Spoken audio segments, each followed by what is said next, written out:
Does Islam forbid women to get education? This is a question often asked, sometimes out of ignorance, sometimes out of deliberate misrepresentation. The truth is simple. Islam never forbade women from learning. In fact, the very first word revealed in the Qur'an was Iqra, meaning read. That one word sets the tone for the entire religion. It begins with a command to seek knowledge. The Prophet Muhammad, peace be upon him himself, said, "Seeking knowledge is obligatory upon every Muslim." He did not say every man, he said every Muslim. That includes women just as much as men. If we look back into Islamic history, we find countless examples of women who were educated, respected, and even teachers of men. Aisha, the wife of the Prophet, peace be upon him, was one of the greatest scholars of Islam. She narrated more than 2,000 hadiths, and some of the most important companions would come to her for guidance. Fatima al-Fihri, a Muslim woman from Morocco, founded the University of Al-Qarawiyyin in the 9th century, which is recognized as the oldest existing university in the world. Al-Shifa bint Abdullah was a physician in Medina, trusted by the Prophet himself to practice medicine and even to teach others. These are just a few examples, but they clearly prove that Islam does not only allow women to gain knowledge, it encourages and honors them for it. So where does the confusion come from? It comes from culture, not religion.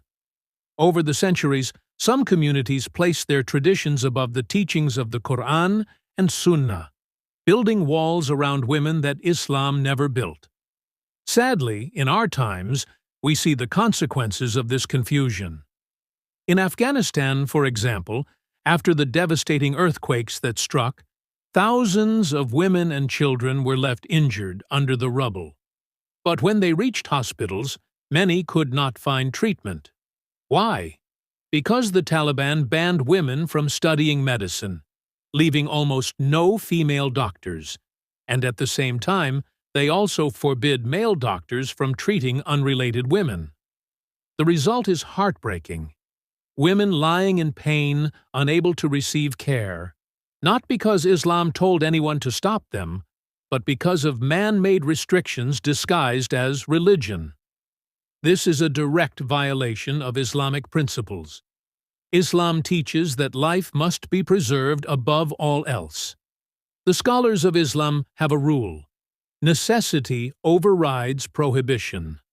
If a life is at stake, restrictions are lifted. If a woman needs medical care and only a man is available, he must treat her. If a community lacks female doctors, then educating women becomes not just allowed, but obligatory. To deny them education and then deny them treatment is not Islam. It is injustice. It is culture. It is politics. It is oppression. But it is not Islam. We must remember that Islam came as a mercy, not a prison. Islam came to remove ignorance, not enforce it. Preventing women from education, from working, from helping society is not a protection of faith. It is a betrayal of it. A society that silences half of its people is a society that weakens itself.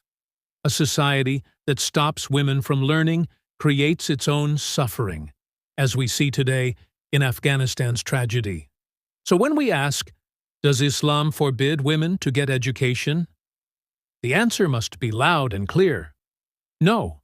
Islam commands men and women to seek knowledge. Islam uplifts those who learn. Islam honors the scholars, no matter their gender. The tragedy is not Islam. It is when people abandon Islam's true teachings and replace them with fear and control. Knowledge is light, and Islam began with that light. To deny women that light is to deny the very spirit of the faith.